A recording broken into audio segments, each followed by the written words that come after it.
오늘 말씀을 우리가 함께 나누기 전에요, 이 말씀을 통해서 우리에게 또 무엇을 말씀해 주시는지, 지난주에 우리가 나눴던 한 인물, 한 사람에 대한 이야기가 있었는데요, 오늘도 다른 사람을 이야기를 하면서 우리가 하나님의 은혜, 또 우리가 나아가야 할 바를 또 함께 깨닫는 시간 될 수 있길 바랍니다. 저는 이 제일영광교회 오기 전에요, 고창이라는 곳에 있었습니다. 물론 들어보신 분들도 계시겠고 모르시는 분들도 아마 있을 것 같아요. 제가 전북 고창에서 이 부목사로 사역을 하다가 이렇게 올라왔는데요, 사실 오늘같이 더운, 오늘보다 훨씬 더운 날 제가 여름 성경학교를 한번 한 적이 있어요. 근데 이 여름 성경학교가 아주 평범한 교회에서 하는 그런 여름 성경학교가 아니었고, 우리 아이들을 데리고 제가 버스를 태워서 이 성지순례를 한 적이 있습니다. 아이들을 데리고요. 참 아주 큰일을 했죠. 그 아이들이 학년이 몇 학년이냐면 4, 5, 6학년들이었어요. 여러분들 다 아이고 이렇게 말씀. 요즘에 뭐 중학생들보다 더 힘든 아이들이 아마 이 초등학생, 고학년들이다라는 그런 얘기를 하는데요, 이 아이들을 데리고 정말 그날 말 그대로 35도가 넘었습니다. 너무너무나 더운 날이었어요. 나를 잘못 골랐나 싶었는데 그럼에도 불구하고 굉장히 즐거운 날이었습니다. 저기 맨 옆에 보시면은 제가 있죠. 보시면은 아이들과 함께, 그리고 선생님들과 함께 그 뙤약빛 아래서 이렇게 성지순례를 했습니다. 그래서 광주광역시로 그리고 순천으로 가서 이렇게 하나님의 역사하심, 하나님의 함께하심을 이 성지순례를 통해서 아이들과 함께 배웠고요. 그냥 그날 하루만 간 것이 아니에요. 그 한 달 전부터 이것과 관련된 설교를 했습니다. 그리고 아이들에게 너희가 지금 믿고 있는 것이, 너희가 지금 있는 이 교회들이 그냥 있는 것이 아니다. 우리 가운데 있는 이 선교사님들이 있었기 때문에 가능한 것이다. 선교사님을 보내신 그 하나님의 사랑이 있었기 때문에 가능한 것이다 라고 이제 말씀을 드렸어요. 지난 시간에 제가 여러분들에게 최흥종에 대한 이야기를 했습니다. 사진 한 장 더 보여주실까요? 지난주에 제가 살짝 언급했었는데, 여기가 그 최흥종이 처음에 예배드렸던 그 장소입니다. 바로 유진벨 선교사님의 사택입니다. 여기서 최흥종이 예배를 드렸고, 그때 하나님을 만나고 하나님을 경험하는 그런 귀한 경험이 있었던 곳입니다. 혹시나 나중에 광주를 가실 일이 있으면 한번 찾아가 보십시오. 직접 보면 더 감회가 새롭고요. 또 그 주위에 많은 또 박물관들이 있습니다. 우리 선교사님들의 박물관들이 있기 때문에 가서 또 여러분들이 또 하나님의 그 발길, 또 하나님의 그 사랑을 또 경험하실 수 있는 그 시간들 될 수 있기를 바라는데요, 제가 주기철, 그 손양원, 또 최흥종 같은 이분들의 이제 이야기들을 좀 준비해가지고 아이들과 함께 나누고 또 이렇게 성지순례를 했는데 굉장히 뜻깊은 시간이었고, 아이들도 굉장히 많은 것들을 배웠던 시간이었습니다. 이 땅에 복음이 전해지고 또 외국의 선교사님들이 찾아와서 그 복음을 전하기 위해서 수고했던 이야기들을 나누면서요, 정말 많이 가슴이 뜨거워졌습니다. 맞아, 우리 가운데 온 그 하나님의 사랑을 품고 온 그 선교사님들, 그 선교사님들이 있기에 우리가 지금 또 이 자리에 있는 것이 아닌가? 라는 그런 생각을 하게 되는 귀한 시간들이었어요. 그래서 아이들에게만이 아니라 저에게도 이 말씀을 전하고 그 아이들을 인도하면서 성지순례를 했던 저에게도 굉장히 감회가 새로웠던 그런 시간들이었습니다. 이 선교사님들이 초기에 들어와서, 이 구한말에 들어와서 정말 많은 일들을 했는데요, 말 그대로 그때 이 땅은 황폐했고 굉장히 가난했던 땅입니다. 그래서 이 조선 땅에 와가지고 이들이 했던 일들은 복음도 전했지만 교육, 그리고 의료, 또 인권을 위해서 많은 일들을 감당하셨어요. 제가 처음에 아까 보여드렸던 그 유진벨 선교사님, 이 유진벨 선교사님도 사실 제가 놀란 사실은 이 유진벨 선교사님으로 끝난 것이 아니에요.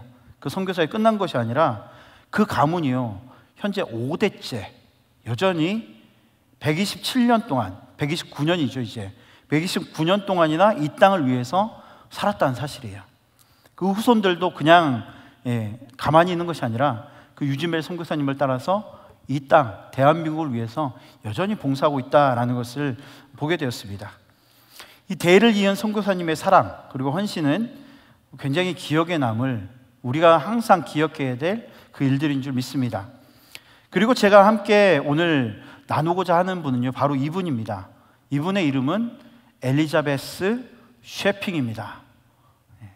지금 이 사진은 제가 직접 찍은 사진인데요, 이 사진은 이 호남신학대학교라는 신학교가 있어요. 그리고 그 신학교 안에 선교사님들의 무덤이 있습니다.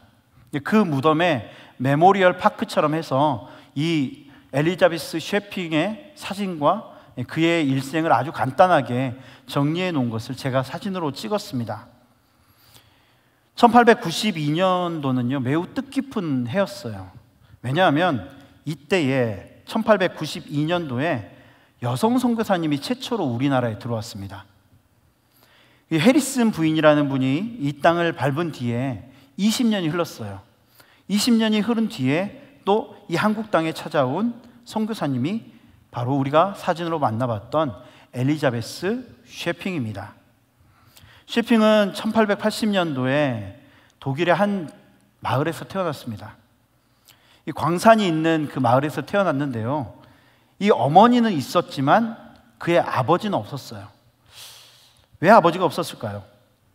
왜냐하면 이 쉐핑의 어머니는 술과 자신의 몸을 파는 그런 여인이었고요, 그녀의 아버지는 누구인지를 알 수 없는 그런 시절이었습니다.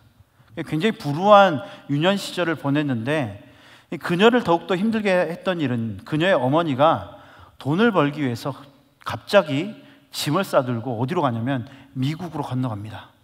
갑자기요. 이때 쉐핑의 나이가 몇 살이었냐면 3살이었어요.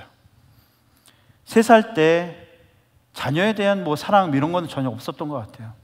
3살 때 돌연히 짐을 챙기고 쉐핑의 곁을 떠나서, 독일을 떠나서 미국으로 가버립니다. 부모의 사랑을 충만히 받고 이 행복해야 될 나이에 이 어머니는 자식을 버려두고 미국으로 떠나버립니다. 그래서 이 쉐핑의 할머니가 이 쉐핑을 기르게 되는데요, 이 쉐핑에는 또 다른 시련이 또 다가오게 됩니다. 그것이 무엇이냐면 바로 그녀의 나이 9살 때 그의 할머니가 돌아가십니다. 3살 때 어머니가 떠나시고 9살 때 그의 할머니마저 이 세상을 떠납니다.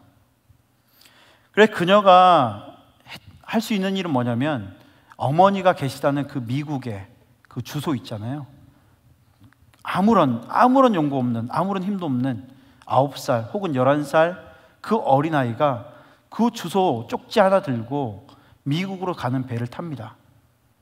그리고 백방으로 미국에 가서 어머니의 행방을 찾으려고 노력해요. 찾았을까요? 못 찾았을까요? 못 찾았어요. 못 찾았어요. 못 찾았기 때문에 굉장히 힘들어했을 그때에 한 학교에서 그를 받아줍니다. 그녀를 받아줘요. 카톨릭 미션 스쿨에 그가 입학할 수 있게 됐고, 그들의 도움으로 공부할 수 있게 돼요. 그리고 나서 마가병원 간호전문학교라는 곳에서 간호사의 꿈을 가지고 공부를 시작해요. 그리고 이후 뉴욕 시립병원에서 실습을 하던 중에 동료 간호사의 권유로 이 장로교회 예배에 참석하게 됩니다. 근데 그때 이 쉐핑이 하나님을 만나요. 장로교 예배에 갔다가 하나님을 만나서 카톨릭에서 개신교로 개종을 합니다. 비록 불우한 어린 시절을 보냈지만요, 이 쉐핑은 이 주변의 도움을 통해서, 많은 도움을 통해서 공부를 할 수 있었고, 또 이들을 돕는 이 봉사의 일을 게을리하지 않았다라고 기록되어 있습니다. 그런데 이 쉐핑이 1911년도에요 한 집회에 참석하게 됩니다. 근데 이 집회에 참석하게 되는데, 이 집회를 인도하셨던 분이 바로 포사이드 선교사님이에요. 제가 지난 시간에 말씀드렸던 이 나병 환자에게 자신의 털 외투를 벗어주고 또 그녀를 말에 태웠던 그 선교사님이 바로 포사이드 선교사님이잖아요. 근데 이 포사이드 선교사님이 이제 강연에 와서, 그 집회에 와서 이 조선 땅 이야기를 하기 시작합니다. 그리고 이 포사이드 선교사님의 강연을 듣고 나서 조선에 대해서 처음 듣게 되고 또 그 조선을 마음에 품게 돼요. 당시 이 조선 땅은요, 의료시설과 위생관념이 굉장히 부족했습니다. 그리고 수많은 환자들이 길가에 버려지고 있는 상황이었어요. 이 소식을 들은 셰핑은 이 조선인들에 대한 헌신의 마음을 가지고 이 조선 땅에 가서 내가 예수님을 전해야 되겠다. 이들을 위해서 내가 가지고 있는 힘으로, 내가 가지고 있는 이 간호하는 일로 저들을 도와야 되겠다라는 그런 소명을 가졌습니다. 그래서 그녀는 훈련을 받고 미국 남장로의 파송 선교사로 자원해가지고요, 1912년도에 이 조선 땅으로 오게 됩니다. 그리고 그녀가 1934년까지 약 22년 동안 이 땅에서 사역을 하게 되는데요, 조선에서 사역하는 중간에 1929년도에 어디를 다시 가게 되냐면 안식년으로 미국에 건너가게 돼요. 근데 이때요, 어떤 일이 있었냐면 그의 어머니를 만납니다. 놀랍죠. 그의 어머니를 만나는데, 그런데 그 어머니는요, 나는 너 같은 딸을 둔 적이 없다 라고 매몰차게 그녀를 버립니다. 두 번째 그녀를 버려버리죠. 이 셰핑이 얼마나 좌절했을까요? 얼마나 힘들었을까요? 자신의 육신의 어머니를 눈앞에 두고도 어머니를 어머니라 부를 수 없고, 또 어머니가 나를 반겨주지 않는 그 상황들 가운데 그럼에도 불구하고 셰핑은 좌절하지 않습니다. 그리고 다시 이 조선 땅으로 돌아와서 불꽃처럼 그녀의 남은 생을 불사르기 시작해요. 셰핑은 당연히 전문 의료인으로서 처음에는 의료 선교에 집중을 합니다. 근데 이 셰핑이 처음에 이제 와서 어디 사역을 했냐면 서울에서 사역을 했어요. 서울에서 사역을 하다가 독립운동이 일어나게 되는데, 이때 이 셰핑이 어떤 일을 하냐면 이 독립운동을 하다가 다친 사람들을 데려다가 치료해 주는 일을 합니다. 근데 이 일 때문에 이 셰핑이 서울에서 쫓겨납니다. 서울에서 쫓겨나서 어디로 가냐면 바로 광주로 갑니다. 광주로 그의 거처를 옮기게 되죠. 비록 셰핑이 있는 곳은 옮겨졌지만 그녀의 일은 멈춰지지 않았어요. 그녀는 사람들에게 예수님을 전하고 또 예수님의 정신을 실천하기 위해서, 또한 그는 조선 사람처럼 되기 위해서 굉장히 무던히 노력했습니다. 그리고 그의 이름을 셰핑에서 서서평으로 개명을 합니다. 사진을 한번 보시면, 이것도 제가 찍은 사진인데요, 자세히 보시면 어떻게 돼 있죠? 서서평이라고 기록돼 있죠.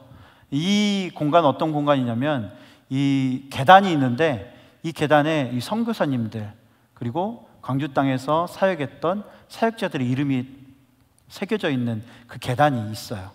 그리고 그 계단을 밟으면서 하나하나씩 기도할 수 있게끔 만들어 놓은 그 계단이 있습니다. 그 계단에 제가 이제 사진을 한번 찍어봤어요. 서서평. 여러분, 서서평이라는 이 한국식 이름을 가지고 있는데요, 이 이름은 다름 아니라 천천히 평온하게라는 뜻입니다.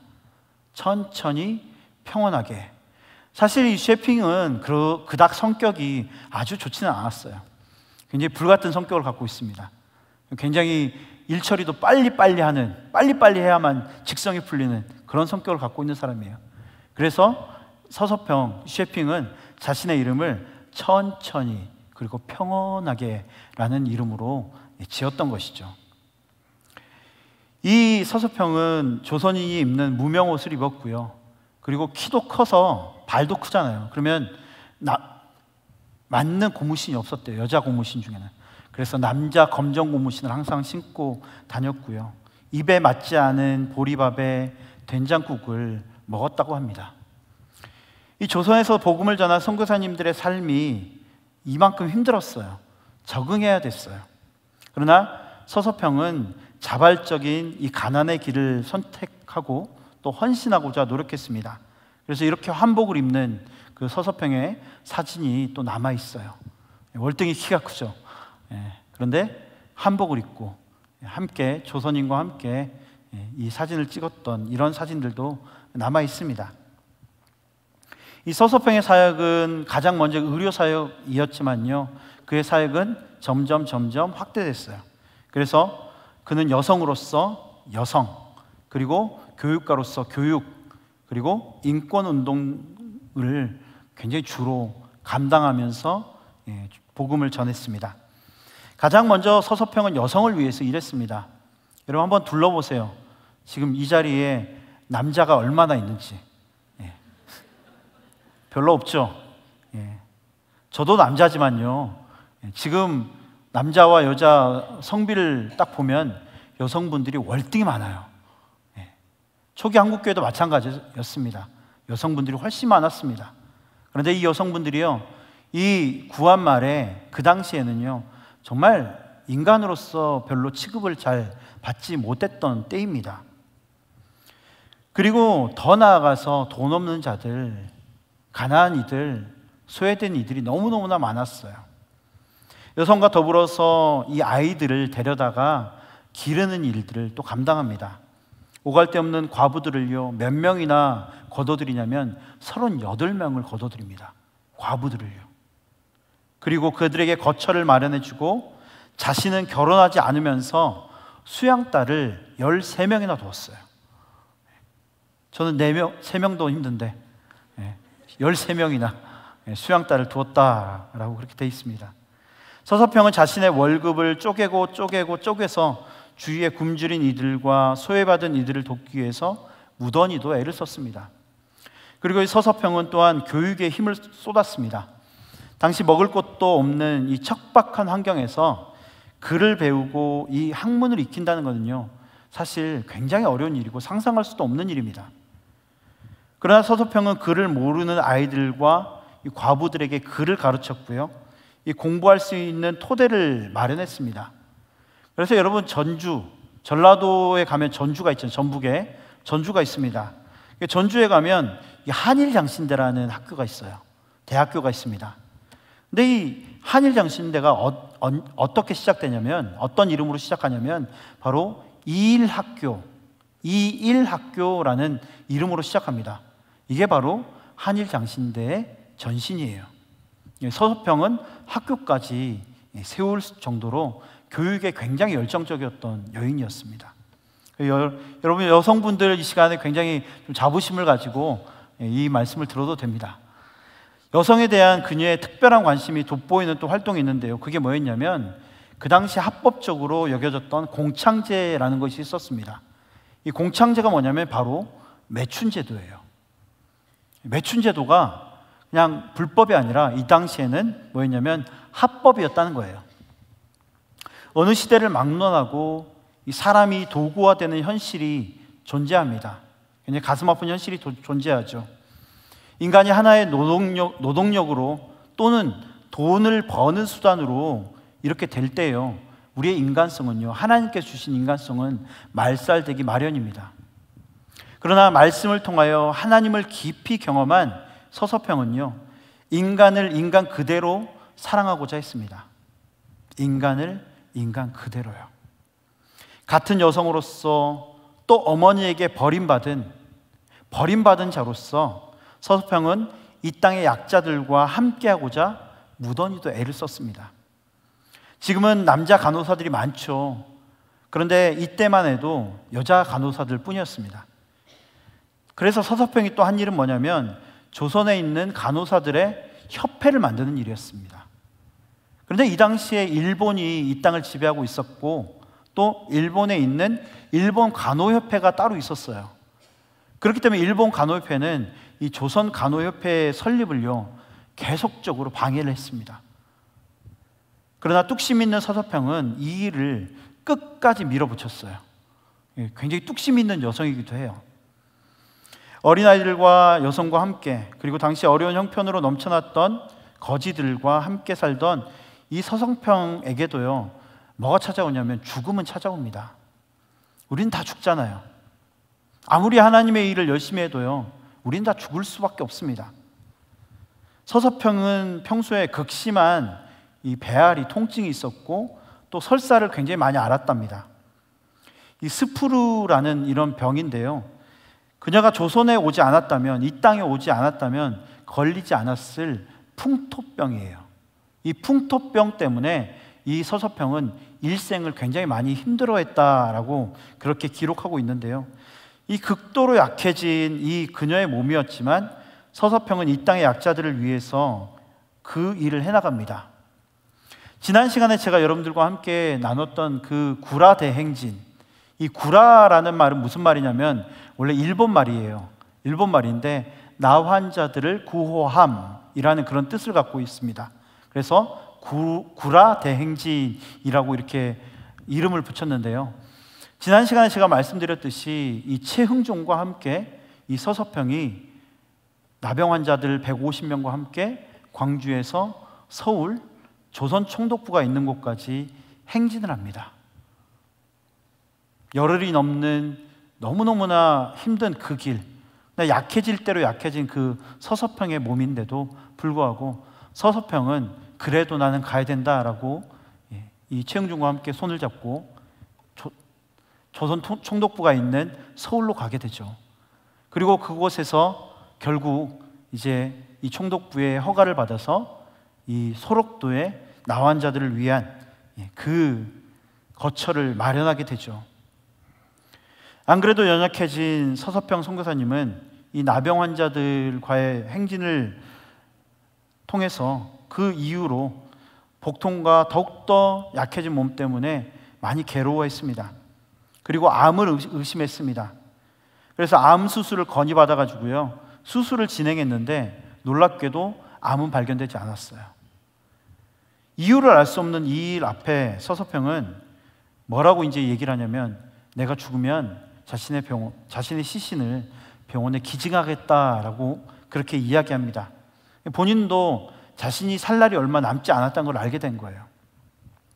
그래, 의료 연구용으로 자신의 몸을 기증하면서까지, 죽어서까지도 철저히 타인을 위해 살았던 이 서서평의 모습을 우리는 보게 됩니다. 서서평은 54세의 나이로 자신의 일생을 다 바친 이 조선 땅에서 생을 마감하게 됩니다. 1934년도에 그 여름에 서서평의 장례가 진행되게 되는데요. 이때도 동일하게 이 광주 땅은 곡소리로 가득했대요. 그러면서 이 푸른 눈에 정말 이방인, 정말 자신들의 모습과는 너무나 다른 이 이방인을 뭐라 부르냐면 어머니라고 불렀답니다. 어머니 하면서 이 서서평의 죽음을 굉장히 아파하고 슬퍼했던 그런 일이 있었습니다. 많은 거지들과 또 사회적인 약자들이 몰려와서 그녀의 죽음을 슬퍼하고 또 슬퍼했습니다. 이 서서평의 장례가 다 끝나고요, 그녀의 작은 집을 정리했습니다. 너무나 초라한 집이었어요. 유진벨 선교사님은 사택이 남아있잖아요. 근데 서서평 선교사님은 그 사택마저 없는 너무너무나 초라했던 집에서 살았답니다. 근데 그녀의 유품을 정리하는데 이 유품을 정리하면서 사람들이 굉장히 많이 울었대요. 왜냐하면 그녀가 남겨놓은 것은 단지 이것뿐이었습니다. 추위에 떨고 있는 거지에게 자신의 담요 반을 찢어서 주었던 담요 반 조각, 그리고 동전 7개, 옥수수 가루 2홉, 그게 전부였대요. 서서평이 남기고 간 것들입니다. 서서평이 죽은 또 기증된 그의 시신을 부검했는데요, 그녀의 사인은 다름 아니라 만성적인 장염과 영양실조였어요. 선교사로서 어찌 보면 내 거는 좀 떼놓고 내 것도 좀 챙겨놓고 내 몸도 좀 챙겨가면서 충분히 사역을 할 수 있음에도 불구하고 자신의 모든 것을 내어준 이 서서평, 여러분, 이 서서평의 모습 속에서 우리가 예수님을 발견할 수 있지 않습니까? 예수님께서는 우리를 위해서 그 모든 것들을 다 내어주셨습니다.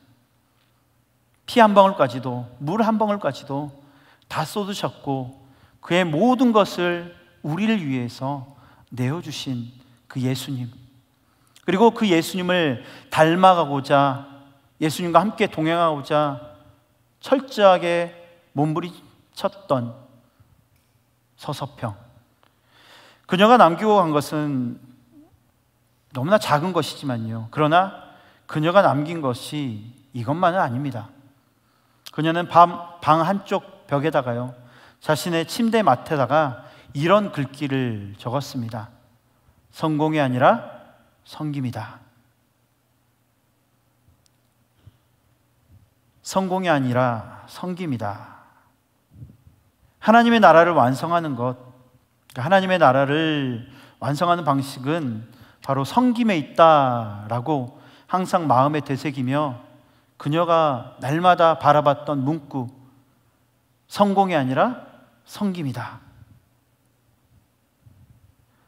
내가 사회적으로 성공하고 또 명예와 물질이 풍족해지면 내가 더 많은 선한 일을 할 수 있을 것 같고 또 그래야 한다고 배웠을지 모르겠습니다. 그러나 서서평 선교사님은 자신에게 있는 것, 그 모든 것을 섬기는 데 내어주었습니다. 그녀로 인해서 살아갔던 수많은 생명들, 그 땅의 거지들과 어린이, 그리고 여인들, 사람들에게 손가락질 받던 나 환자에게 서서평은 말 그대로 푸른 눈의 어머니였습니다. 사랑하는 성도 여러분, 오늘 우리가 함께 나눴던 이 서서평이라는 이 선교사님, 이 삶에는요, 자기의 모든 것을 내어주신 예수 그리스도의 사랑이 녹아져 있습니다. 예수님의 십자가의 사랑과 그 섬김은 자신의 모든 것을 내어주는 사랑과 섬김이었음을 또 오늘 한 선교사님을 통해서 우리에게 보여주고 계십니다. 130여 년 전과는 비교할 수 없는 우리는 너무나 풍족한 삶 가운데 있는 우리에게 또 서서평 선교사님은 그리고 서서평 선교사님을 통해서 다시 우리에게 다가오시는 예수님은 우리에게 이렇게 말씀하십니다. 성공이 아니라 섬김이다.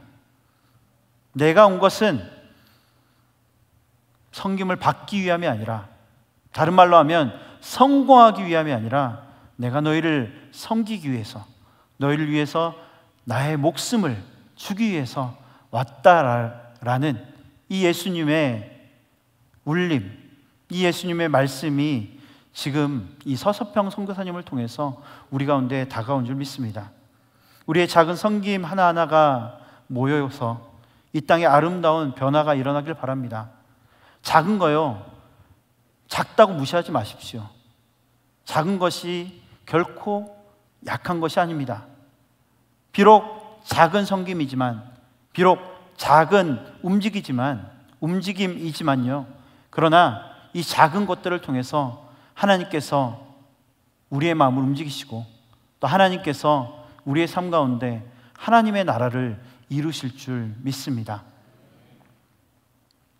우리가 노래했듯이, 우리가 얘기하듯이 그렇게 살기를 원합니다. 그냥 우리의 입술로만 끝날 것이 아니라, 우리의 마음으로만, 우리의 다짐으로만 끝날 것이 아니라 여러분의 삶을 하나님께 드리시고 또 이 땅에 작은 서서평이 되어 가시는 저와 여러분 될 수 있길 바랍니다.